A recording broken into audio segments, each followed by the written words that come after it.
As the World Hockey Association survived into its 5th year, it was clear to many that the league's talent level was on par with the rival National Hockey League. That fact was on stage at the WHA's 1977 All-Star Game, which included the largest Indianapolis Racers contingent in the team's history. Captain Hugh Harris, B.J. McDonald, Michel Parizeau, and Pat Stapleton all took the ice, while the Racers' Jacku Demers also coached. Indianapolis was even represented in the TV broadcast booth, as Hockey Bob Lamey provided color commentary. So, from the Hartford Civic Center on January 18, 1977, here are Racers highlights from the 1977 WHA All-Star Game. Let's settle back in our seats, watch and relax as we meet the Western and Eastern Division 1977 WHA All-Stars. Down to the ice and our announcer, Scott Rasmussen. Good evening, ladies and gentlemen. Welcome to the Hartford Civic Center and the 5th Annual World Hockey Association All-Star Game. A hard worker in the corners and a second-time All-Star. From the Indianapolis Racers, number 6, Michel Parizeau.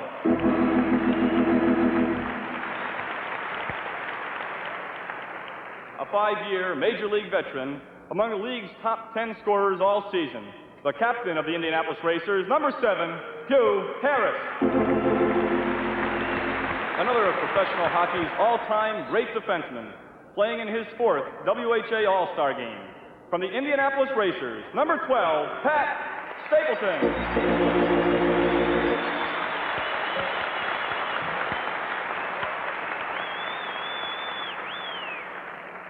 On the way to his best season ever in the WHA, playing in his 1st All-Star Game. From the Indianapolis Racers, number 15, Blair McDonald. The coach of the East Division All-Stars is the coach of last season's Eastern Division champions, Indianapolis Racers, Jacku Demers.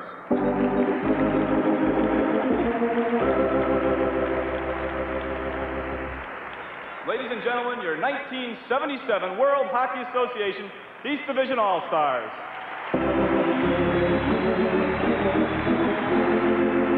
Representing the West Division All-Stars, Captain Bobby Hull.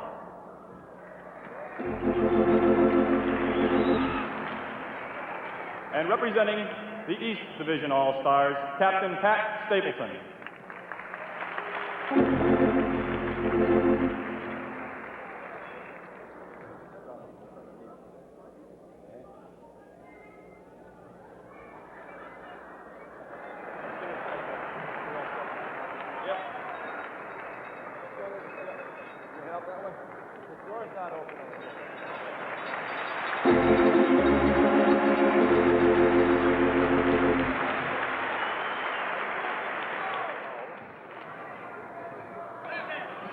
And Bernier drops it back to good old steady Whitey.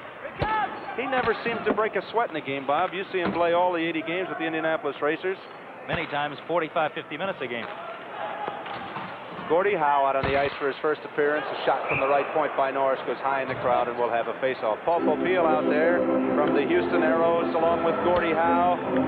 Joe Norris, there's Gordie Howe. 29th season in professional hockey. More of everything than anybody else has ever done in the game, Bob. Not getting older, getting better. Every time I see him, he plays a better hockey game. The Indianapolis Racer line out for the East now. Michel Parizeau at center, number 6. Hugh Harris, number 7 on the left wing, and Blair McDonald, number 15 on the right wing. And Gordie Roberts back on defense with Tommy Abrahamson, the Racers and the Whalers. What an unusual combination to put them together. Here's Tommy A down the middle. Gives it to little Michel Parizeau, who dumps it in. I have to ask you about the stick that little Michel plays with. It's got to be one that he got in the little hockey store someplace, because it's the shortest one, I think, in professional hockey. We'll talk about that later. He has it works. It works, right. Here's Hugh Harris. Red line. Dumps it right side. McDonald. Shot and a save. Paul Popeil. We've got a lot of the arrows out on the line. Norris is on the line between Howe on the right and Cam Connor on the left. That's Howe, leaving it for his defensive partner, Paul Popeil, his defensive teammate, I should say, on the arrows, Popeil. Howe in center ice, throws to Popeil, red line. Back in the middle, Cam Connor, shot kicked out by Levasseur. I'm going to put Rutledge on the opposite team. Down the right side, McDonald now. Parizeau, they're in. Back to McDonald, tries to put it in front. Are they going to take it in? No, they didn't. They waited. That's play is onside. I thought Hugh Harris might step in a little quick there, Bob, but they kept the play onside and put a little pressure on in the corner. About 2 feet from the corner, really. Well, they kept it right on the blue line. I'm not sure it was offside, Bill. Michel Parnaso waited till the last second, then carried it in. They freeze it in the corner to the right of Wayne Rutledge, and with 11:16 to go here in the opening period, we're still scoreless as we take a look at little mighty Michel. And the Racers line playing intact here tonight for their coach, Jacku Demersu, who is the coach of the Eastern Division All-Stars. Sends it right back in. Popeil, Morrison, Norris. Trying to send away Connor here. Well, they almost made it. Cam was looking for that pass along the line, but by the time it came, he couldn't do much with it. Here come the Racers. McDonald on the right side with Harris left side, 2-on-1. Hugh Harris in, shot save. Rebound, Gordy Roberts. Hugh Harris, a dangerous goal scorer. Especially in this building. In this building, he loves to play here.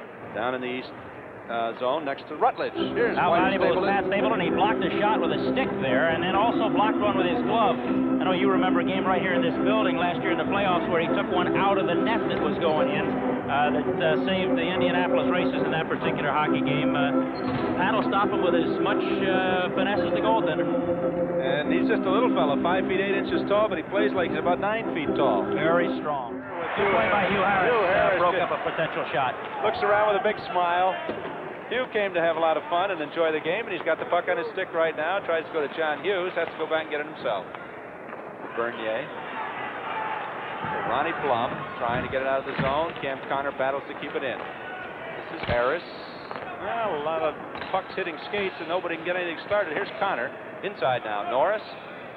Top of the slot. Knocked away, and Bernier will bring it out for the East. Bernier.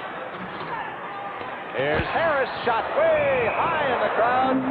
Well, Hugh Harris almost got it into the balcony here. There, you see him. Good block by Barry Wilkins and a good drop pass from Serge Bernier to Hugh Harris, who with 55 points among the top 10 in the scoring in the league, and Hughie almost had a chance to trigger one from Serge Bernier. Out to the East. Slides ahead. This is Harris. Parizeau. Back to Harris. Offside. 9 minutes, 5 seconds to go, second period. It's 2-1. There's Michel Parizeau.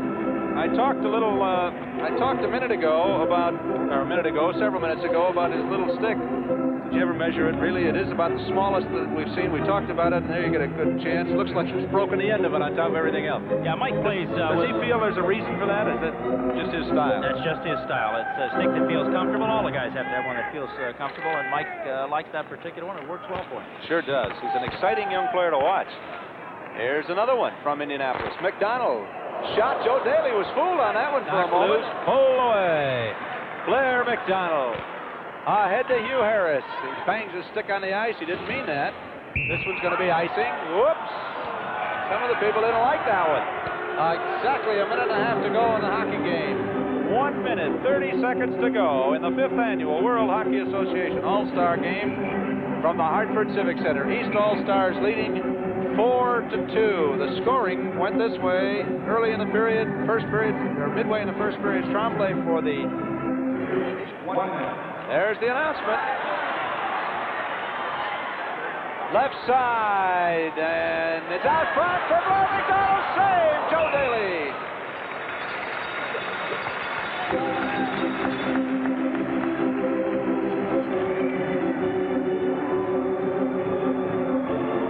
Just 49 seconds to go. Here's the replay. Watch that one. Daly is right there. And we'd like to have you meet one of the hardest working coaches, a very young coach, perhaps the youngest coach in professional hockey. And he's the coach tonight with a smile on his face, the coach of the Indianapolis Racers during all the regular season play, and tonight the winning coach for the East Division All-Stars, Jacku Demersu. Congratulations. Well, it's a great thrill to be here in the winning column again. And I thought we had a little trouble because the ice was tilted. So I asked them to put a little more water down and in the third period to go up the hill a little more. But it was a great thrill to coach these guys, really, Bill. Had a great time. It always seems that whenever you come to this building, this is my first time to talk to you as a winning coach, but your announcer, Bob Lamy, who has been working with us, and we're going to get back in here very shortly, is always interviewing you, and you always have a smile in Hartford. You work very hard, Jacku, and congratulations tonight. Just a super entertaining hockey game. Well, it's a pleasure to play in Hartford. The fans are great, and it's a good hockey town, and every time we come here, we seem to have success. But with the acquisition maybe of some other players in the future, I think that it's going to be a little tougher. But tonight, the full house, the fans were great, and you know, when you have a bunch of all-stars like Bernier, Tardif, Stapleton, and even our Parizeau, Leclerc, Parizeau and B.J. McDonald, and Huey Harris, Leclerc must be thinking about me.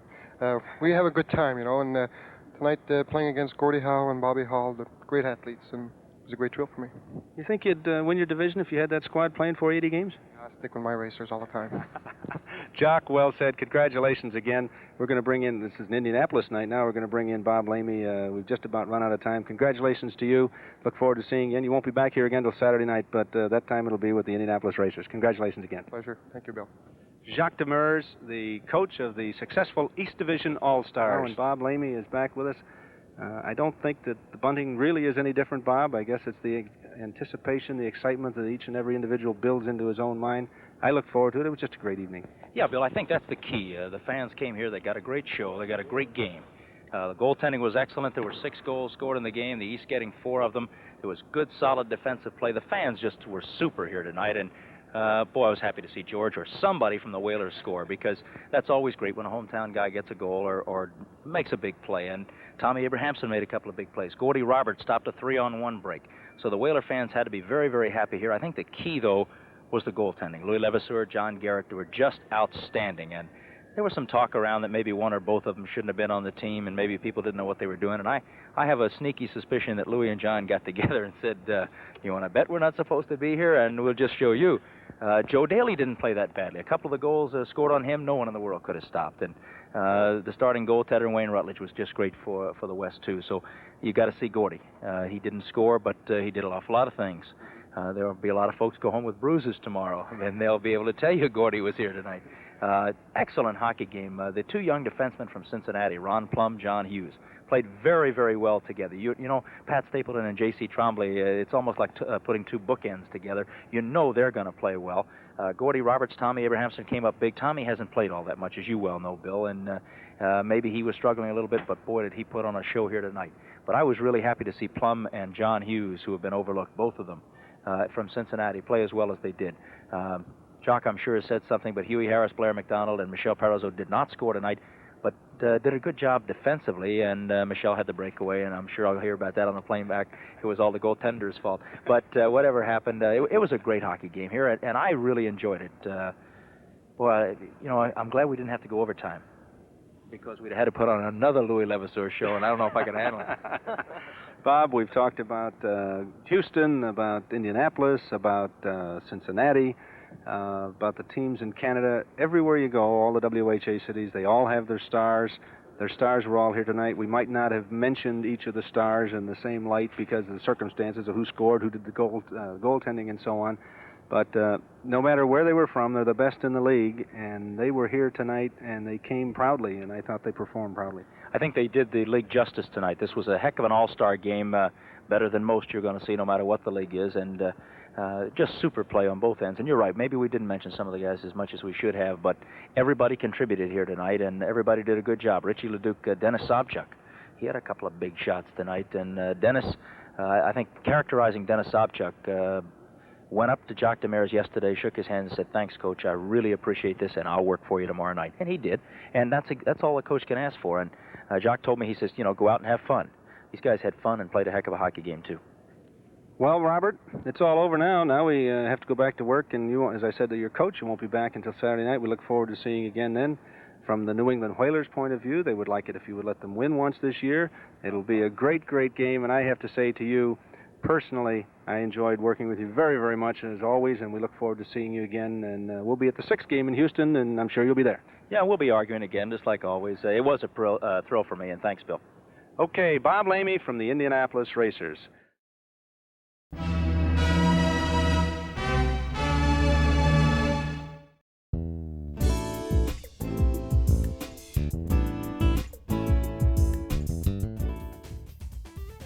Like the rival NHL, the WHA suffered from its share of needless fighting, goons, and bench-clearing brawls. The WHA had moved the game forward, but the game had still not yet come to grips with escalating violence.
It opened up the doors from a closed shop to an open shop. And the other part that it did, it raised the salaries of hockey players then and forever.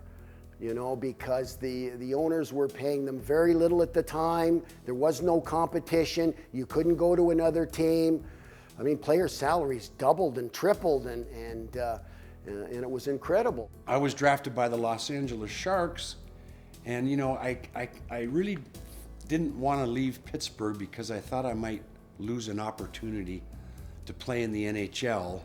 But when I saw some of my friends and competitors leaving, and for a good amount of money, Los Angeles called and they said, look, we'll give you $35,000 the first year and $40,000 the second. Well, you can do the math. I'm going, holy cow, that's a 500% raise. And it was a good league. There was a lot of good players in it. Much as the NHL likes to belittle it and act like it never existed, you just have to listen to some of the players like Wayne Gretzky and Bobby Hull and Gordie Howe and the different players, Frank Mahovlich, that were in that league, and hear them talk about it, and it was a pretty darn good league. I agree. I think what it did was it gave a lot of us who maybe would not have had the same opportunities, the opportunity to play at a high level and the opportunity to play at the highest level. We were very much up for those games, you know, and we had the opportunity to play Russia and Czechoslovakia and teams like that the NHL had played too, and always tried our very best, you know, to put on a good show. The Indianapolis Racers were thrust into the WHA's third season of operation, into a brand new arena and a city eager to prove its major league status. I thought at the time that was going to be, and should have been, an excellent franchise for many years. Greatest fans that you could find in the whole country, definitely in Indianapolis, and then some of the nicest people I've ever met in my life were in Indianapolis. So I thought, you know, this could work here because the fan base was here, people were good, the income level was good enough to support major league sports. And I knew if we got a good team, the hockey team, that everything would be okay. The first year was a little rough because I think maybe we won 9 or 10 games, but you could tell the fan base was there. But the record was pretty atrocious. And towards the end of the first season, you could see the franchise trying to acquire some better players and making some moves. The first year was pretty difficult. Yeah, it was pretty frustrating. It was very difficult. You know, and to put a finger on any one person, it would be unfair. But you know, our coach was inexperienced. You know, he had only coached at the International Hockey League level. Wasn't a good communicator, so that was difficult. He had some seasoned veterans there, but quite frankly, the attitude was never there to be a winner. And it was a very long and difficult season, no question. But the second and third year were really the kind of the fond years, the great years to remember, where the franchise really turned around. And I knew we were going into a dispersal draft, and I said, God, you know, Indianapolis would be one of the great places to go and play. And sure enough, that's what happened, and you know, I guess history went on from there.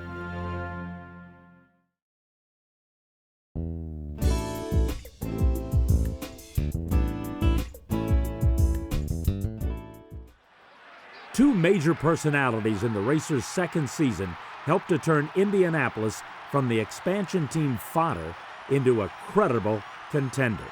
Jacques Demers as the new head coach, and defenseman Pat Whitey Stapleton on the blue line. Pat Stapleton making a commitment to the Racers was a big upside for the team. He brought with him a lot of talent, a lot of experience, and also the personality that really started driving the fellows together. Along with that, the coaching change was certainly on the upside. Jacques was very passionate about what he was doing. He worked very hard, and he communicated very well. He told you what he wanted from you, and if you didn't give it and you had to sit, he told you why, and that's all an athlete can ask for. The chemistry is a big word.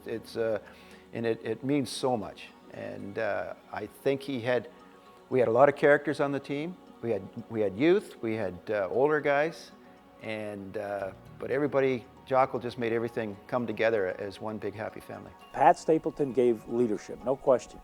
But as I said, there were other guys, and everybody had a role. Kim Claxton, the nicest guy you ever met in your life off the ice, and nobody on the opposition wanted to mess around with him on the ice. Hugh Harris, a great goal scorer when he had to, big goals. And that helped get the team righted. Bob Lamey, I mean, he brought the game to the fans over the radio and over the, you know, to the city itself. And I think he made it such an exciting event to come to. The rapport between the players and the fans was incredible. And, you know, everybody said, well, you know, I had nothing to do with this. This was the players.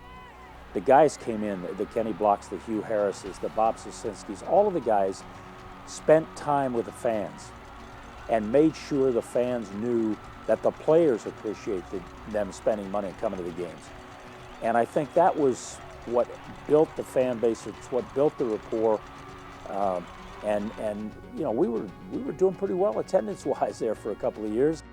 Along with refugees from failed WHA franchises in Michigan, Denver, and Chicago, the Racers assembled a lineup built for hard-fought, low-scoring, defensive struggles, capped by stingy goaltending, and a fan base began to build behind a curious campaign called Positive Waves. I showed up here, Pat Stapleton showed up, Darryl Maggs.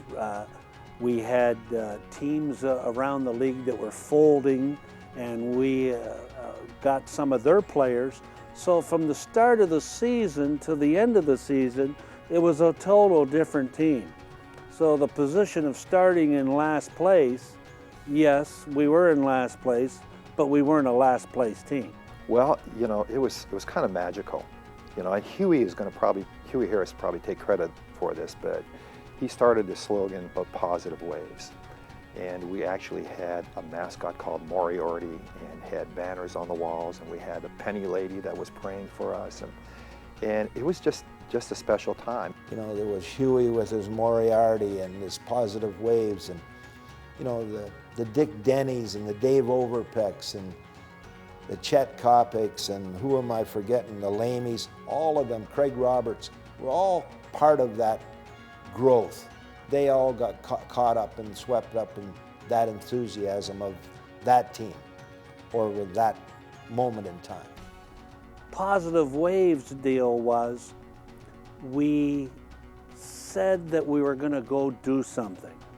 And we used a crazy movie as the cement to try to get something going, and it caught on. It was something that you couldn't have hired a group to mass market it. I mean, and when it caught on, there was 16,000 people that caught on to it. It's just a wonderful feeling, and you get to feel like you can beat anybody, and it's the belief in that defensive system. And for the goalkeepers, the defensemen we had in front of us, everybody believed in each other.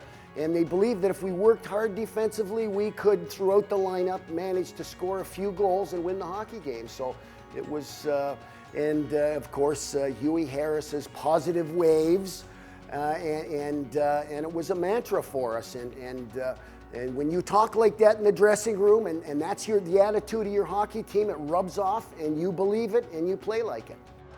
The energy in Market Square Arena was pulsating. And during the Positive Waves era, the Racers' home advantage was one of the best in all of Major League Hockey. Indianapolis had simply gone bonkers for the Racers. Oh, I think the players felt as close to the fans as the fans did to the players. It's that recognition beyond the arena. And from there, I mean, it just exploded. You know, the fan base and the fan support rallied around the team, and it was just a fun place to play. And were embraced by the town. The people there really liked them, and they enjoyed coming out to the games, and it was a big thing to go to a hockey game in Indianapolis, and that made it so fun. Then you get out there, and it always seemed like in Indianapolis, the fans were right on top of you, which was great. And they were screaming, and it was just a phenomenal experience. I mean, it couldn't have been better.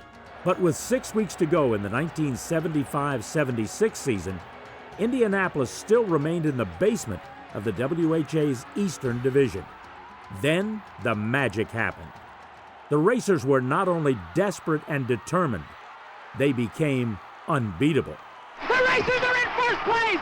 The Racers are in first place. They win it 3-2. Andy Brown mobbed by his teammates. 11,223 happy Racer fans. Indianapolis, as the scoreboard lights up, we're number one.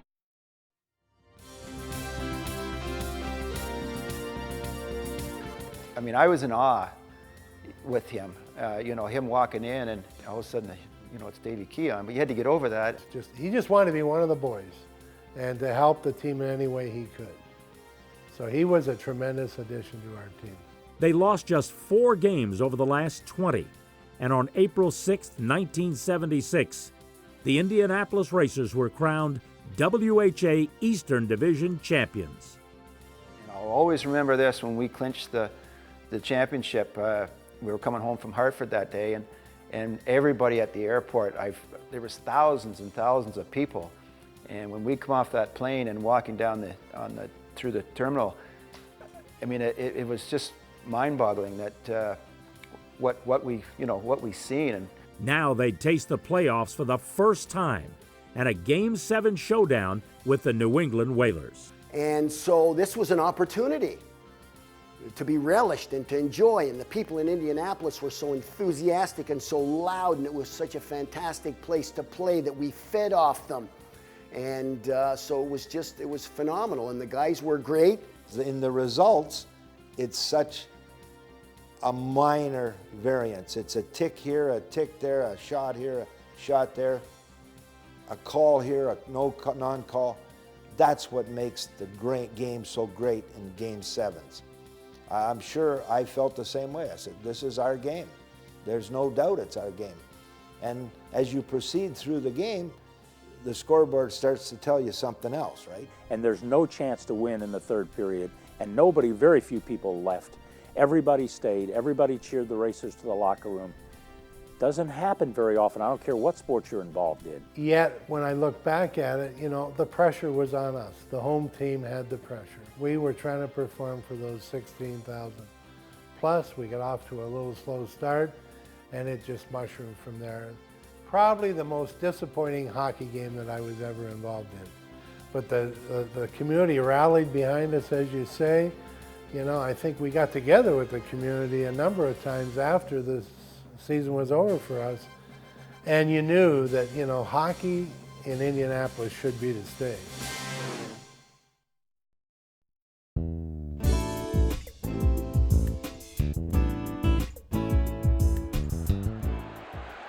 Another WHA expansion team, the Cincinnati Stingers, became the Racers' favorite nemesis both for the fans and the team organization itself. Only 100 miles away, Cincinnati was a natural rival for Indianapolis, and that rivalry turned nasty very quickly. And then Cincy had the little B, right? That was interesting because the little B would come out and, you know, try and intimidate the players, right? But he had kind of an intimidating face with the stick, and he always seemed to be getting in the way.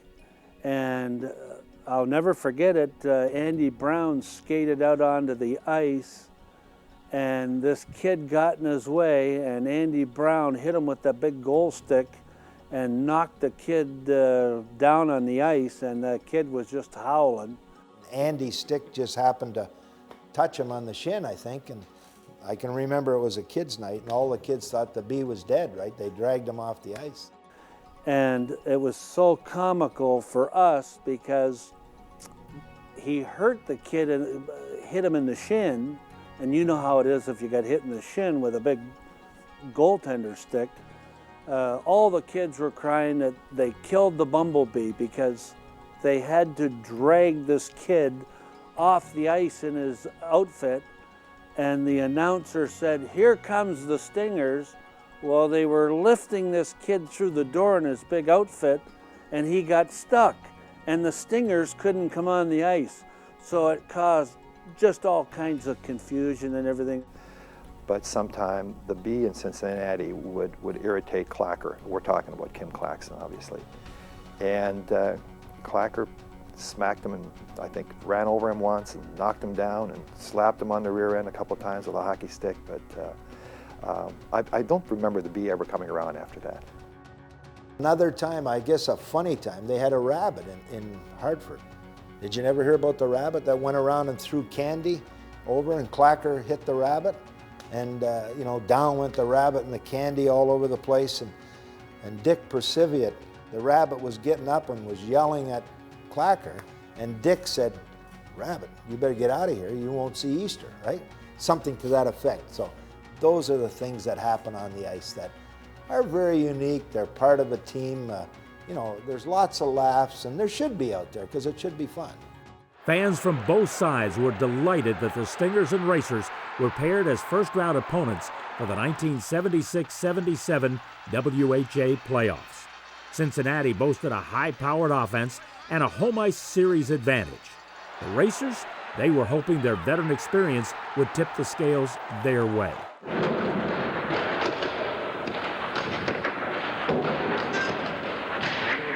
I think the boys really are ready mentally for the game.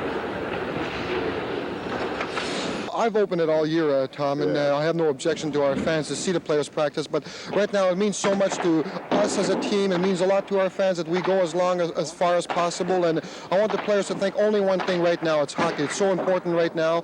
We always had good games against Cincinnati, and on paper, I mean, they should have blown us out of the water. They had all these great big $100,000 players, and they had signed guys to, you know, long-term contracts, and we shouldn't have been on the same ice surface as them. But throughout the year, we knew that we had their number. They were quoted as saying that they were playing an older team and they were going to skate circles around us and wear us down. And then there was the emotional factor that Racers coach Jacku Demers understood so well. So he started former Stingers goaltender Paul Hoganson in goal for that all-important first playoff game in Cincinnati. I think that he knew that I would be totally psyched against the Stingers, and you may as well win the first game. Very smart by Jacku. As the game progressed, as we ended regulation, we kept saying in our dressing room that you know, we were more experienced and we were in better shape, and we're going to outlast these young guys. So now we're going into the third overtime. And you know, it's funny, I don't even remember thinking about being tired because you had so much adrenaline going.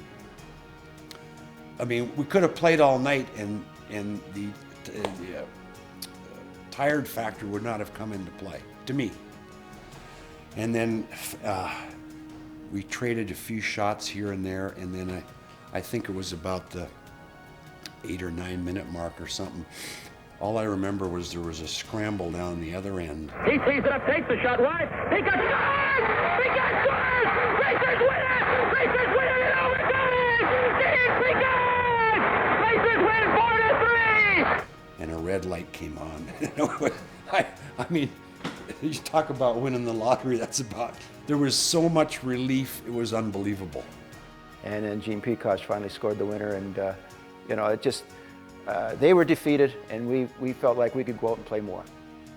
It was nice because there were a lot of Racer fans there also, and that kind of turned the tide. That just kind of turned the series around, because after that first game, which was really an important game for us and for them, when we won that game, we seemed to take the wind out of their sails. You weren't happy at all when you scored that goal the other night, were you? Yeah, I was absolutely delighted. I'll tell you, it's the biggest thrill of my career, I think, especially after that long of an overtime.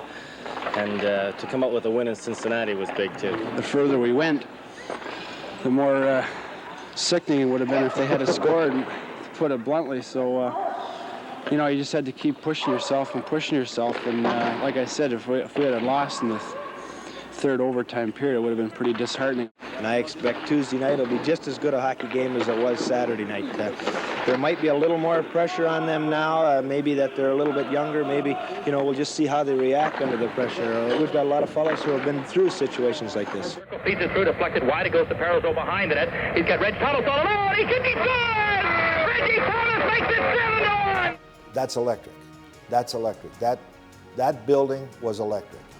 I don't know what made it the way it was or who engineered it, but it was electric from a player standpoint the moment you skated on that ice. The point will give it to Pierre Roy, who saw no action in the other game the other night. He's knocked off the puck, Racer steal. Kylander trying to send it to Reg. He shoots, he scores! Reggie Thomas!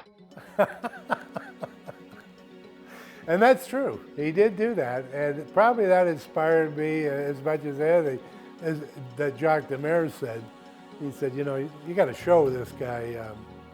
So we did some bantering back and forth that entire series when I would go by their bench. But as it turned out, I had probably one of my best playoff series in my career. And we beat them 4 straight. Backs up a shot, rolls in front, goes to Gene Peacock. His shot is blocked right back to Mackey. Scores! Brian McDonald! 2-0 Racers! And a chicken is loose in the building! A live chicken is loose! The chicken appears. Why? Where? Who knows? I mean, there was suddenly a chicken on the ice. You know, that's interesting Bob would say that, because when you would listen to some of the tapes of the games, Bob made them exciting whether they were or not. So do you suppose Bob was looking through rose-colored glasses? I don't know. I don't remember a live chicken being out there, but if Bob says it, I believe it. At the plate is John Hughes. Hughes now works it back, stolen by Reg Thomas. Reggie gets around the fallen defenseman, walks in top of the circle. He's a quick, he scores! Oh, Kylander! From Reggie Thomas! Racers lead 3-1! Great goal by Kylander! The Racer bench empties! 3-1 Racers! Racers, Carlander, playing his first playoff game, puts it home. Time of the goal, 15:04. 3 seconds, 2, 1. The Racers sweep the Stingers. The Racers sweep it 4 straight. They've got Ogie bags. Holy cow, what a job by these guys. Tremendous hockey game, tremendous crowd. The Racers win it in 4 straight. This has got to be your greatest moment. The guys really worked hard, you know. We were the underdog, and the guys gave us 100%. So, Jack, everybody quit on this team except you and the players. All those man games lost to injury. Why were you the better club? Because we worked harder. Jock was an emotional guy, which was part of the scenario, which made it so great. He would get caught up in those emotions.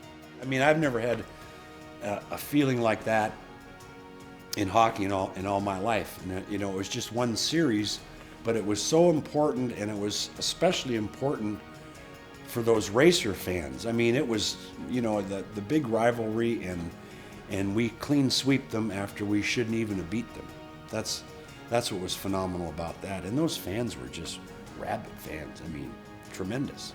Did the crowd make a difference for you tonight? Were you aware that it was that big and that loud? We were aware of it before we went out on the ice. Believe me, we heard them chanting for us before we went out for even warm-up, and they're a definite lift for us. And I think the Cincinnati players were awed by them. You know, they've supposedly got good fan support down there, but they can't touch ours, that's for sure. It was so much a team win.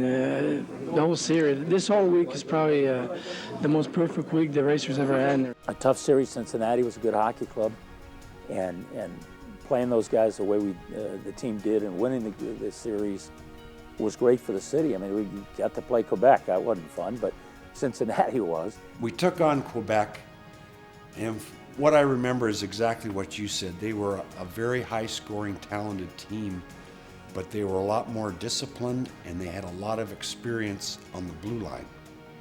And plus, they had a good goaltender. So they were a notch up from the Stingers.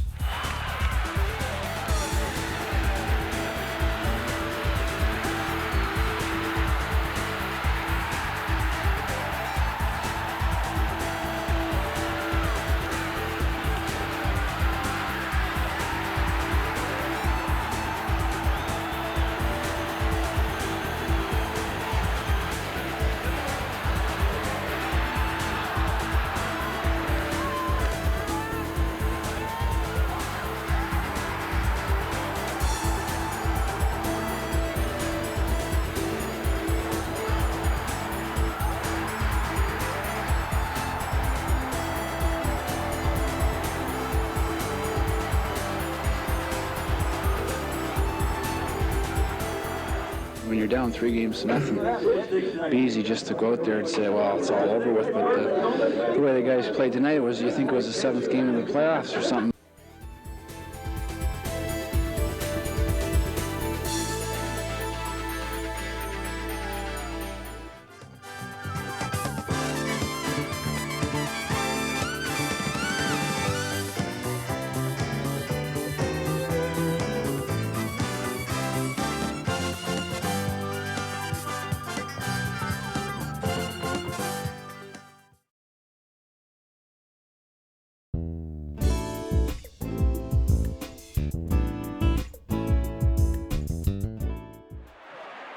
Even though Indianapolis had just led the WHA in attendance and had moved deep into the playoffs, the Racers were at the brink of financial collapse in the summer of 1977, when flamboyant Canadian millionaire Nelson Scalbania stepped in. But to the horror of Indianapolis fans, most of the best racers were soon in Cincinnati Stingers uniforms due to trades or broken contracts. I think it was pretty tough in the beginning to have somebody who was your star player, your coach, your goaltender, all of a sudden appear in the uniform of the Cincinnati Stingers. To go from Indianapolis to Cincinnati was an unthinkable thing. It was a crime. People really hated the Stingers. It was something that, it was a huge rivalry. And to see those guys in the other team's uniform really hurt. New coach Ron Ingram also proved ineffective and was replaced mid-season by former NHL star Bill Goldsworthy. Bill Goldsworthy, I remember greatly. I got very close to the goalie. He came to Edmonton, as you know, and played a little bit after he was player coach here. And those were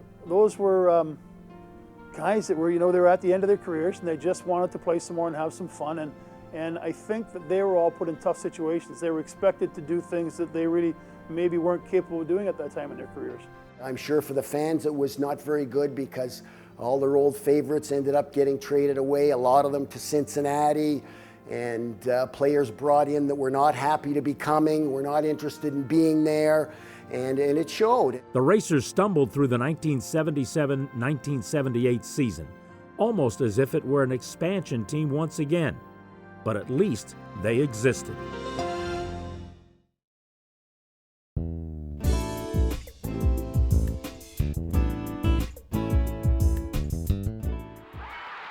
Hope sprang forward again for the Racers in the summer of 1978 with the signing of the most famous amateur hockey player in Canadian history, a 17-year-old named Wayne Gretzky. The WHA hoped that the signing of the underage Gretzky would finally force a merger with the NHL, and Indianapolis fans hoped he could save the franchise. We have to remember that when Wayne came to town, he was 17 years old. He was going to high school, he was living, billeting with a family, and he attended high school, I think, night classes mostly. What about Sault Ste. Marie? What was your record last year? The team record and myself. Yourself. I finished with 70 goals and 112 assists last year. How does that compare, let's say, to, was that a record? The old record was 170, which was held by Mike Kazicki that plays for the New York Islanders right now. And myself and Bobby Smith both broke the record last year, and Bobby Smith ended up with 190 points, and he's playing with Minnesota North Stars next year in the NHL. Let me ask you about that. Carmel High School. Now, are you going to be attending regular classes, or will this be a special program that's carved out for you? No, I just want to be just like anybody else in high school, and I'm going to take regular classes. Right now there's a little stumbling block that you have to take 3 classes in a row, so we're trying to see if that can be worked out. And if it is, I'll be just attending classes regularly as anyone else would. But before becoming the greatest player in the world, first Wayne Gretzky had to prove that he actually could skate with the major leaguers. When you looked at him from a physical standpoint, you'd say, well, he's not physically up to standards of what he's going to be competing against. I think a lot of people were taken by how scrawny he was. You know, he was never a big man that way, but always was, you know, slim and slender build, but so quick. He caught up very quickly and was able to avoid that physical side of the game early on because of his uniqueness of his ability to think the game. He could think the game, and you see great athletes who, it's almost like playing chess or checkers, are 1 or 2 steps ahead. They're thinking, where's it going? While everybody else is worried about it being here, they're way ahead. So deft with the puck, able to move from one place to the next, knew where he was going before he went. We wound up hearing that so many times later on about how Gretzky knew where the puck was going to go before he went there. He knew how to get to where it was going to be. When he first came in, I think your first impression is, who's that pimply-faced kid sitting down at the end of the bench? And then he went on the ice, of course, and the whole picture changed. This kid had some talent and some tools that most of us could only dream of. You know, at times of practice, even in games, you could see that he was really going to be something special. Having Wayne score his first goal, I think, was the pinnacle for me. To be able to say that I called Wayne's, you know, first goal in professional hockey, that was a big moment, a big night, and I'm proud of that. Checked on the play by Flett, led ahead for Gretzky, across the line, Gretzky a backhand shot and a goal! And there it is! Wayne Gretzky, his first professional goal. Gretzky came across the blue line and backhanded one by Dryden, and you hear the roar of the crowd in the background as Wayne Gretzky scores his first goal in professional hockey, and I have a feeling that's the first of quite a few that we'll be seeing from Wayne Gretzky. I'm glad he got that at home, Mike. I think the people in Indianapolis are hoping that's the first of many. He was excited. I mean, it didn't bother him that it was in the World Hockey Association. He was impressed with that, wearing that uniform. He was proud, I thought, to wear the Racer uniform. It was rumored that he spent all this money for Gretzky, but he never did it for the team, so to speak, because he signed Gretzky to a personal services contract. So I guess in a sense he was hedging his bet. We all know that he made more money than us, and that was fine. But I came from a time, I think, that we didn't worry so much about the money. We were guys that wanted to play. We didn't play. I mean, the money was nice, don't get me wrong. And when I got that first check, it was really, really nice. But I don't think that we truly played for the money back then. I think we played because we loved the game and we wanted to play. Center to Gretzky, a shot, he scores! Wayne Gretzky.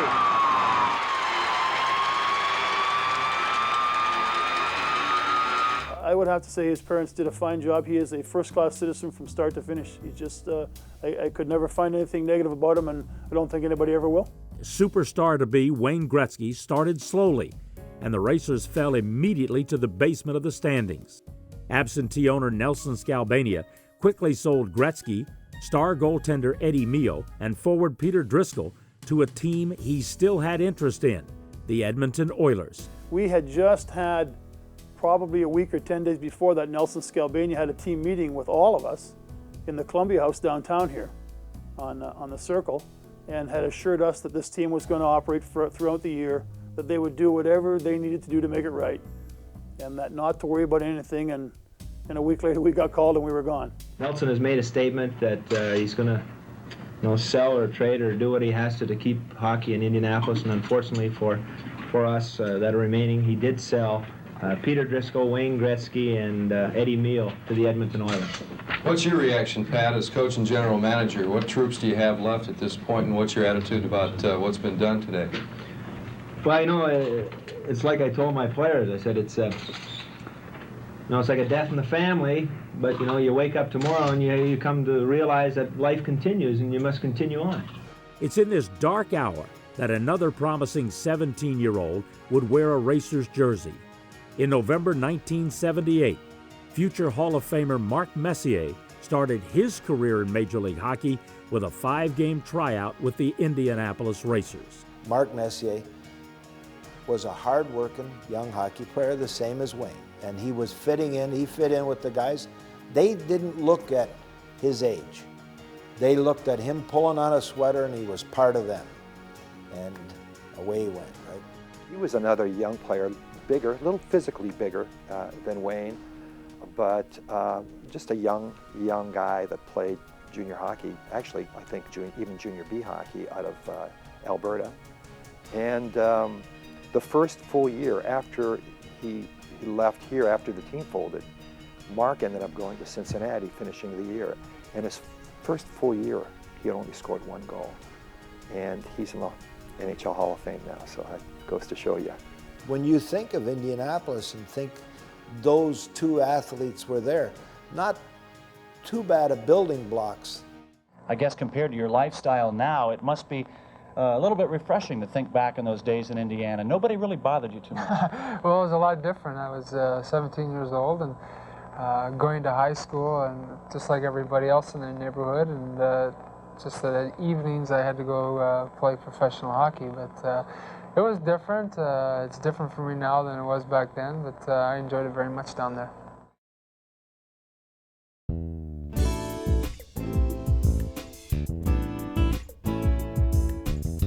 Once seen as the shining example of how the WHA could bring Major League Hockey to new markets, Indianapolis was once again teetering near financial exhaustion as the 1978-1979 season began, and many doubted the ownership's desire to complete the season. I've been in the WHA 6 years now, and nothing surprises me.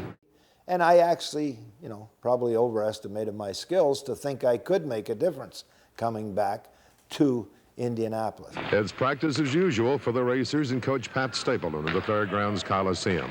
This much we've learned. Owner Nelson Scalbania last Monday said he just didn't want to share the burden, the expense of the Racers alone. So he asked Indianapolis-based President Bob Johnson to put together a financial package, and there are frantic efforts being made to do that just now.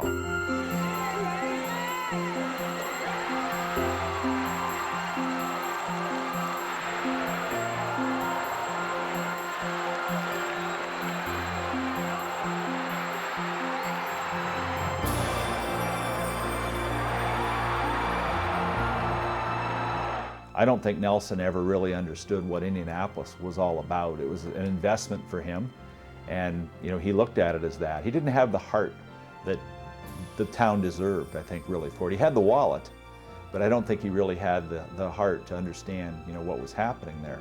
I mean, I think it tore everybody's heart out when it started to deteriorate the way it did. And I mean, I don't know, and I don't know if it will ever happen again, if we'll ever feel as individuals, as part of a city as big as Indianapolis.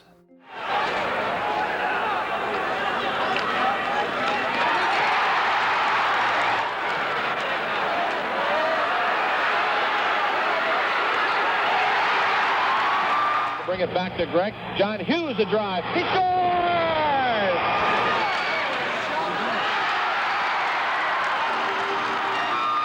Nelson Scalbania's financial vultures were circling. Other team scouts picked through the Racers lineup. And all that was left was the formal announcement on December 15, 1978. The Indianapolis Racers were no more. Indianapolis Racers regret to announce that effective midnight today, December 15th, it will cease operation in the WHA. All day today, we have attempted to negotiate a new financial package with local limited partners. However, we have been unsuccessful. This leaves the general partner with no alternative other than to fold the franchise. I think that walking out of the Columbia Club that night when they announced that, I remember going over to Market Square Arena, and there was a Pacers game going on, and Bob Lamey was doing the game, and I went to him and said, "It's over."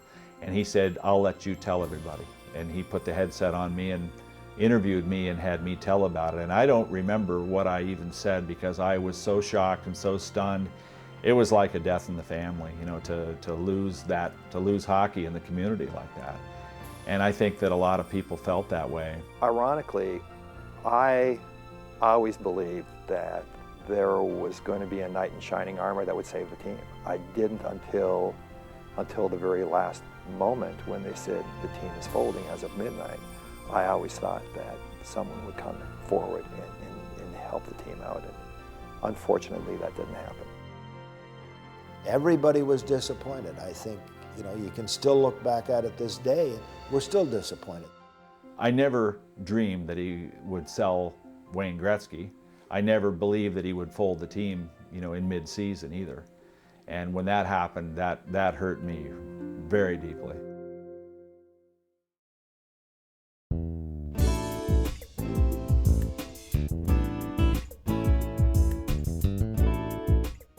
The WHA would merge with the NHL at the end of that last 1978-79 season.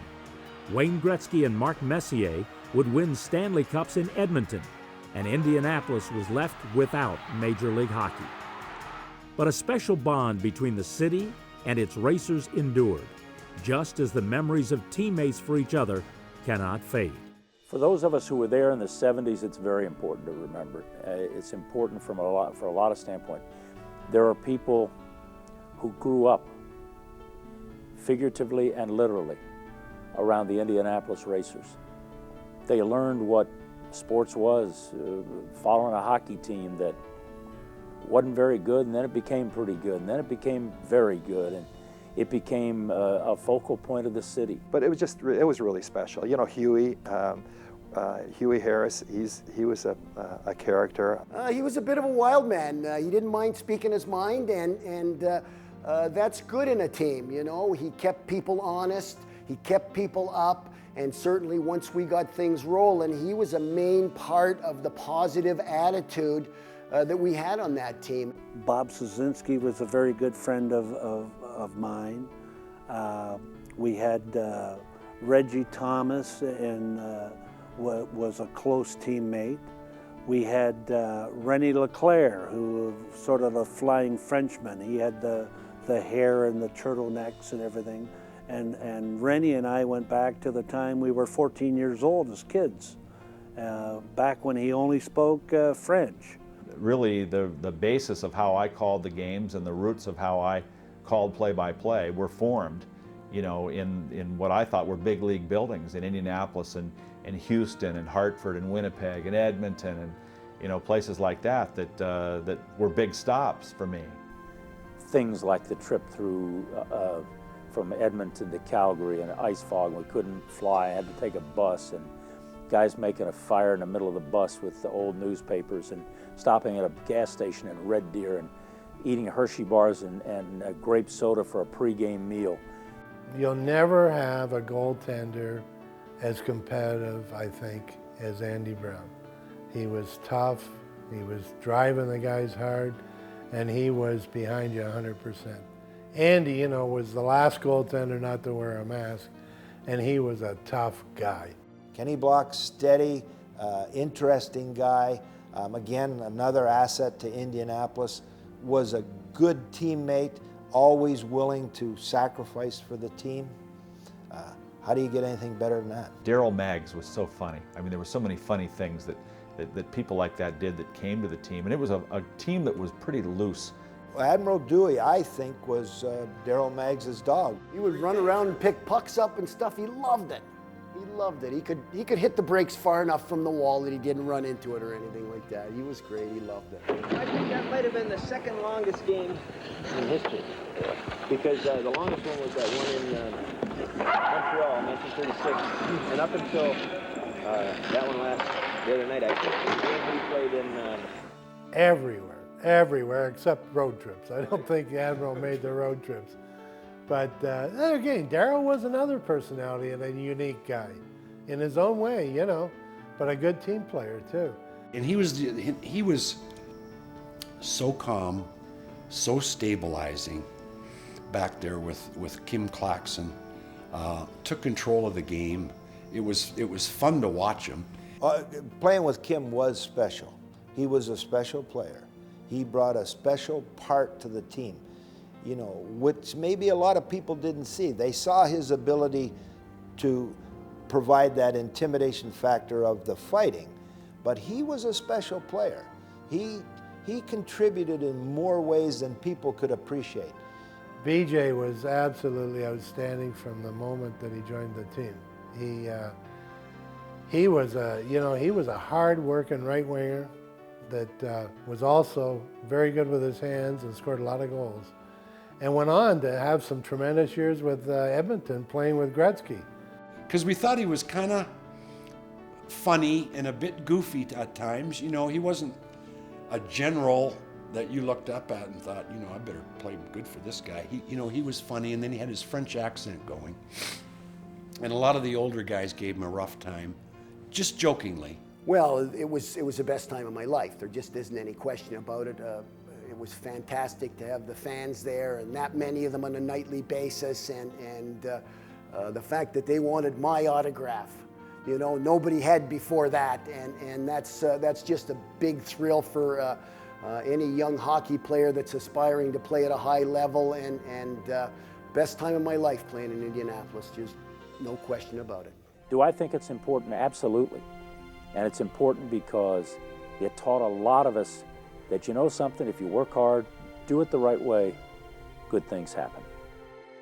Anyone who was actually there from 1974 through 1978 will tell you it was a special time for hockey, a special time for Indianapolis, and a special time for the Indianapolis Racers.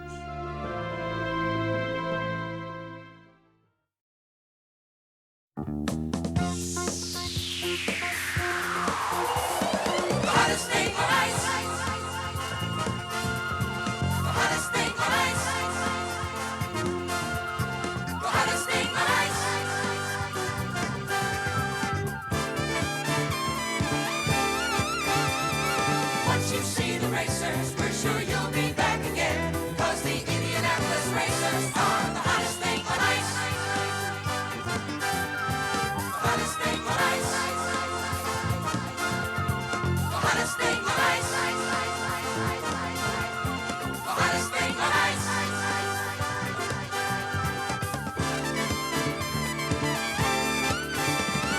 Once you see the racers, we're sure you'll be